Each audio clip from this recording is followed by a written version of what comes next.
اللهم صل على سيدنا مولانا محمد وعلى آل سيدنا وأصحاب سيدنا مولانا محمد وبارك وسلم.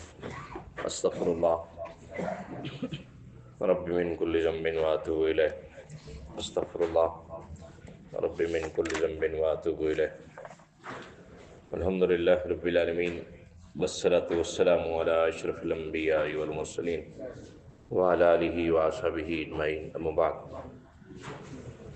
أعوذ بالله من الشيطان الرجيم.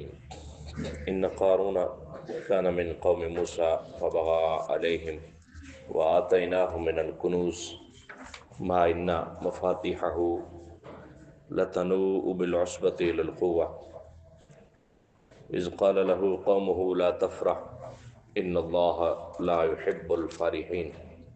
صدق اللہ مولانا العظیم. آج کی منزل میں دو مالداروں کا ذکر آیا جن کے پاس بے تحاشا مال تھا.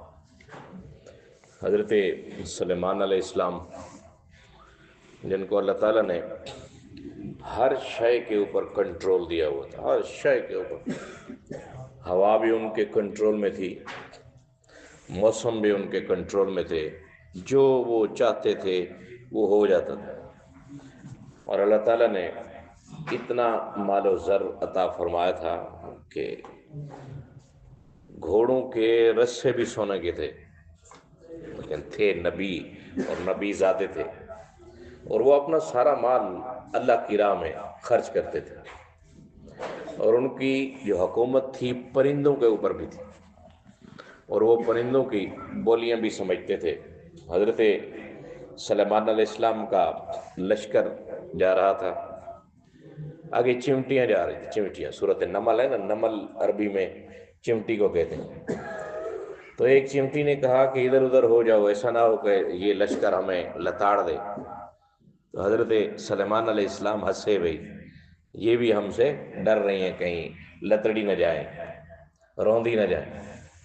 تو پھر اللہ کا شکر ادا کیا کہ اے اللہ تیرا شکر کہ تو نے مجھے علم دیا، جاہ و دولت دی، سلطنت دی، حکومت دی، سب کچھ دیا. اتنے میں ان کو اپنے لشکر میں ہدہد نظر نہیں آیا. ہدہد جس کی دو اوپر بھی چونچ سی ہوتی ہے، نیچے ہم اس کو کہتے ہیں درخان پکی، وہ نظر نہیں آیا. تو اس نے کہا وہ کدھر گیا بھائی؟ بغیر پوچھے اس کی ہمت کیسے ہوئی کہ کہیں چلا گیا؟ اگر وہ کوئی اچھی خبر لے کے آیا یا کوئی عذر لے کے آیا تو ٹھیک، ورنہ اس کو سخت سزا دی جائے گی. حدود حاضر ہو گیا. ٹھیک ہے نا، ریٹ آف گورنمنٹ یہ ہوتی ہے. ریٹ جب آپ کی قائم ہوگی تب آپ بہت اچھے ہوں گے. حدود حاضر ہوا. حدود نے کہا کہ حضور میں نے اس قرۂ ارض کے اوپر ایک ایسا خطہ بھی دیکھا کہ جہاں ایک عورت حکومت کر رہی ہے، ملکہ بلقیس. بڑی عجیب بات ہوئی کہ عورت حاکم ہو. جیسے عورتیں شانہ بشانہ والا تو مسئلہ ہے نا ہمارے یہاں بھی، شانہ بشانہ، شانہ اس کندھے کو کہتے ہیں. اسلام کا نقطہ نظر یہ نہیں ہے. اسلام کا نقطہ یہ ہے الرجال قوامون علی النساء، مرد حاوی ہیں عورتوں کے اوپر. اور حدیث پاک ہے کہ عورتوں کو پیچھے رکھو، ایک قدم آپ کے پیچھے رہیں. شانہ بشانہ والا تصور نہیں ہے. برابر ہیں، اس لیے حصے کے اندر بھی جب وراثت کے اندر حصہ ملتا ہے تو عورت کو آدھا حصہ ملتا ہے.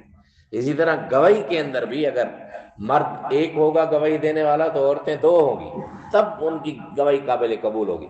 پھر شانہ بشانہ تو نہ ہوا، پھر حاکم تو وہ نہیں بن سکتی. الغرض حضرت سلیمان علیہ السلام نے کہا کہ ملکہ بلقیس کا کون تخت جلدی جلدی لا سکتا ہے.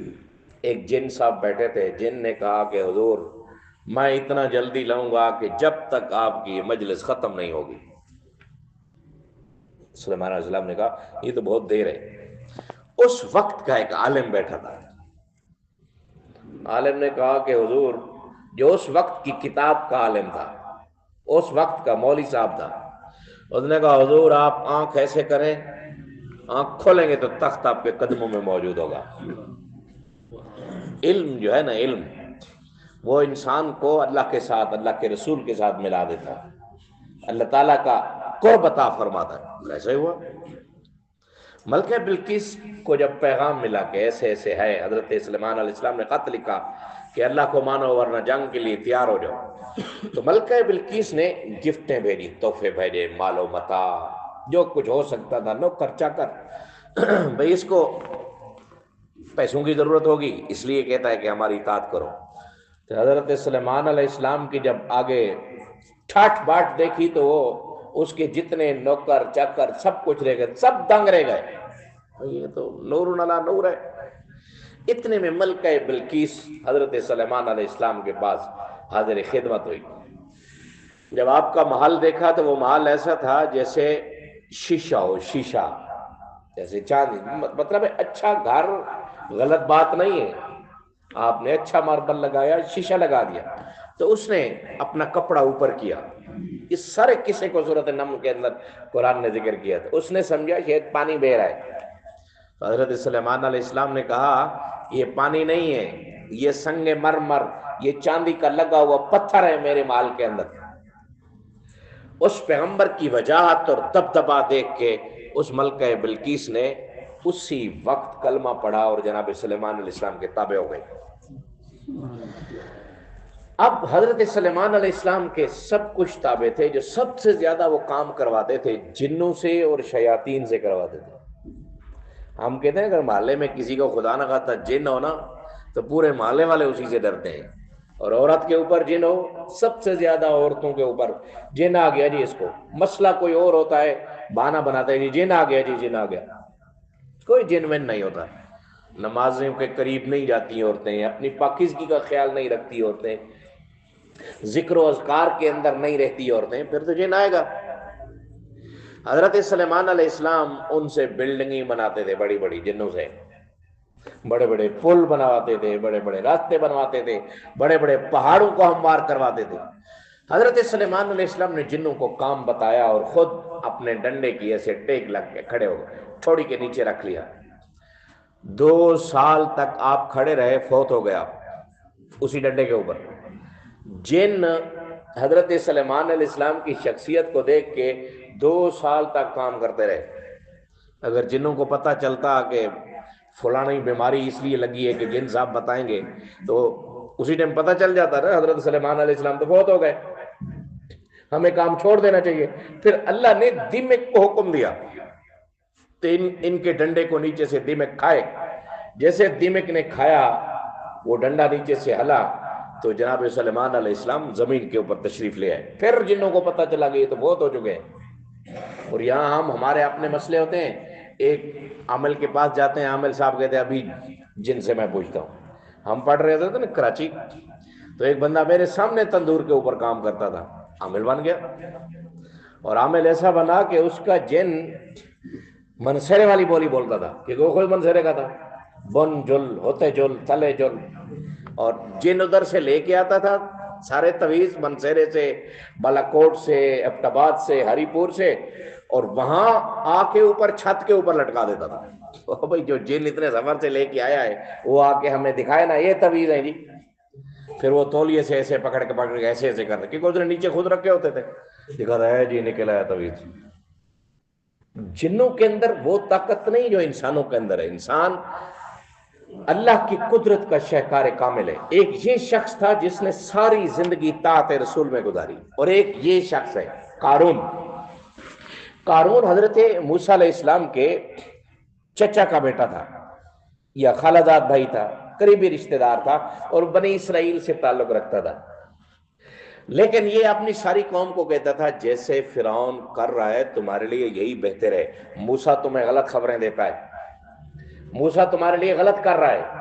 یہاں ہمارے جتنے ممبر ہوتے ہیں ان کو کہو نا یار دین کے راستے کے اوپر آ جاؤ، دین کے ساتھ کھڑے، بولتے نو نو نو نو، یہ کن خبروں میں کن چکروں میں پڑ گئے ہو آپ کے لیے جو میاں صاحب کر رہے ہیں یا زرداری صاحب یا خان صاحب کر رہے ہیں وہ نور علی نور ہے جی۔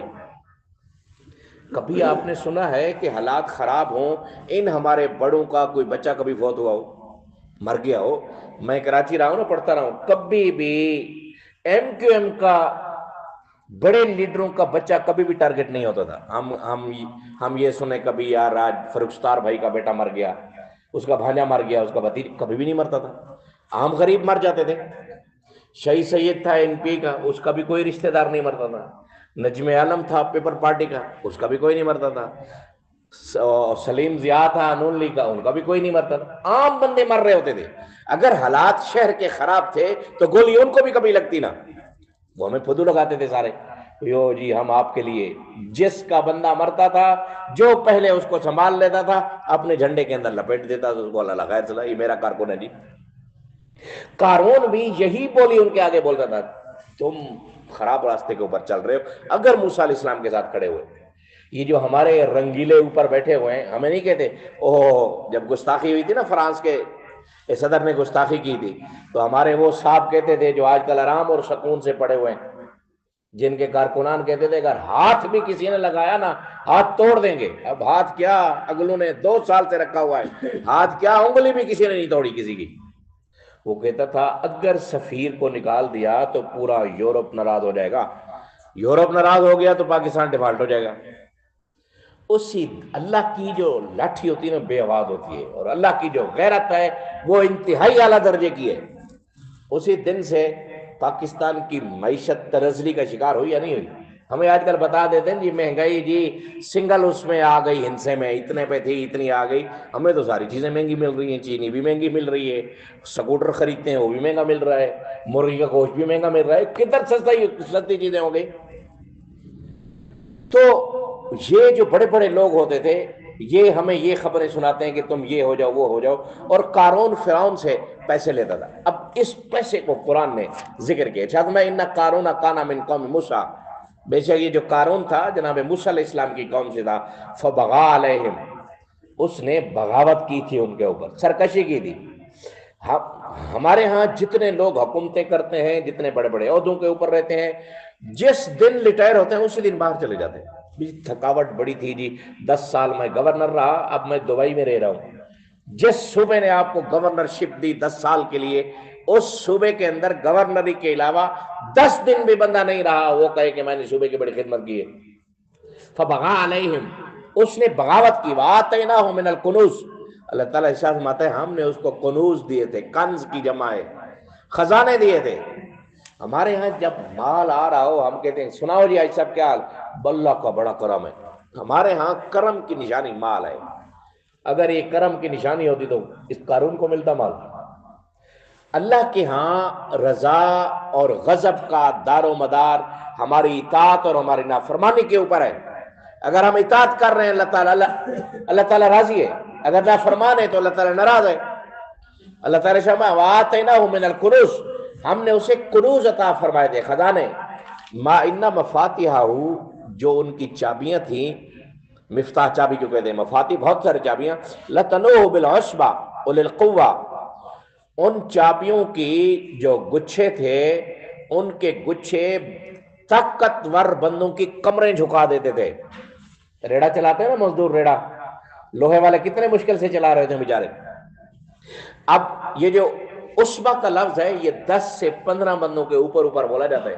مطلب 15 بندے تھے جو اس کے خزانے کی چابیاں اٹھاتے تھے، ان کی کمر ٹیڑھی ہو جاتی تھی، اتنی بھاری چابیاں تھی. اب خزانہ کتنا ہوگا؟ کہا جاتا ہے کہ 40 اونٹ اس کے خزانے کی چابیاں اٹھاتے تھے، 40 اونٹ. اگر اللہ تعالیٰ کی رضا اور ناراضگی اسی بات کے اوپر ہوتی پھر تو قارون ایسا شخص تھا زندگی میں کبھی اس کے سر میں بھی درد نہیں ہوا تھا. ہم کبھی کبھار سخت بیمار ہو جاتے ہیں، ہم کہتے ہیں یا اللہ میں ایک ملا ہوں آپ کو، باقی تو کوئی نہیں ملا، باقی ساری دنیا ٹنو ٹن پھر رہی ہے، میں کیوں بیمار ہوں؟ بیماری بھی اللہ تعالیٰ کی طرف سے رحمت ہوتی ہے. جتنے گناہ ہیں ہمارے اتنی بیماریاں بھی ہیں. قیامت کے دن ایک ایسا شخص ہوگا جو ساری زندگی بیمار رہا ہو. جیسے شوگر نہیں لگ جاتی بندے کو، بلڈ پریشر لگ جاتا ہے، ساری زندگی بیمار رہا ہوگا، جیسے ہی مرے گا میدان حشر ہوگا وہ بغیر حساب کے جنت جا رہا ہوگا. اللہ تعالیٰ کے فرشتے عرض کریں گے یا اللہ ابھی تو حساب ہی نہیں ہوا، یہ تو جا رہا ہے. تو اللہ تعالیٰ ارشاد فرمائے گا میں نے اس کو پوری زندگی جو بیمار رکھا تھا اسی بیماری کے اندر میں نے اس کے سارے گناہ معاف فرما دیے تھے. اگر بیماری ناراضگی کی علامت ہوتی تو قارون تو میرا خیال ہے کومے میں ہی رہتا ساری زندگی، یا وہ تو اسٹریچر کے اوپر رہتا یا وینٹیلیٹر کے اوپر رہتا ساری زندگی. اس کو کبھی سر میں درد تک نہیں ہوا تھا. آگے فرمایا کہ اذ قال له قومه، جب اس قارون کو اس کی قوم کہتی تھی لا تفرح، اکڑ نہیں، ان اللہ لا يحب الفرحین، بے شک اللہ تعالیٰ اکڑنے والوں کو، سرکشی کرنے والوں کو، اترانے والوں کو پسند نہیں کرتا۔ وہ آگے وہی جواب دیتا تھا جیسے آج کل مالدار دیتے ہیں، ان کو کہتے تھے نا قارون کو اللہ کی راہ میں خرچ کرو، تو میرے تو خون پسینے کی کمائی ہے، جو میرے پاس علم ہے، کمائی کا ہنر ہے۔ ہم جس مالدار کو آپ کہیں گے، آپ کو پتہ ہوگا کہ اس نے 2 نمبر طریقے سے مال کمایا ہے، بہت بڑا اللہ کا فضل ہے جی، میں ابا ریڑھا چلاتا تھا، میں بھی ریڑھا چلاتا تھا کچھ عرصے، اور 10 سال ہوئے میں امیر ہوں۔ 10 سالوں میں کون اتنا امیر ہو جاتا ہے یار؟ کون سی گدڑ سنگھی ہے اس کے پاس کہ 10 سالوں میں اس کے پاس 15-20 کروڑ کے ایسٹس آ گئے؟ کدھر سے آ گئے؟ کہیں نہ کہیں تو 2 نمبری ضرور ہوئی ہوئی۔ ایک شے کو، جو شے کسی اور ملک کی ہے، اس کو کسی اور ملک کا کر کے آپ بیچیں گے تو پیسے تو آئیں گے نا۔ چائنا کی چیز ہوگی، آپ کہیں جی جاپان سے آئی ہے، ابھی اتری ہے، بس آپ کو دے رہا ہوں۔ آپ پرزہ منگائیں گوال منڈی سے، اور آپ کہیں کہ جی 2 دن کے بعد آنا پرزہ دبئی سے منگا رہا ہوں، دبئی سے منگا کے پرزہ ڈالوں گا آپ کی اس مشین میں، دبئی سے ادھر گوال منڈی سے لے کے آئے۔ ایسے جب پیسے آئیں گے تو پھر ایسے ہی ہوگا۔ آپ اس پیسے سے حج کریں، آپ اس پیسے سے عمرے کریں، آپ جو بھی کریں، اللہ کو آپ دھوکہ نہیں دے سکتے۔ ایسا پیسہ ہمیشہ بے سکونے لوگوں کے پاس ہوتا ہے، اس طرح کا پیسہ رکھنے والے لوگ ہمیشہ بے سکونے رہیں گے۔ یہ ایک بات یاد رکھیں، پیسہ سکون والی بات نہیں ہے۔ بڑے بڑے پیسے والے دیکھے جو بے سکون ہیں، انتہائی بے سکون ہیں۔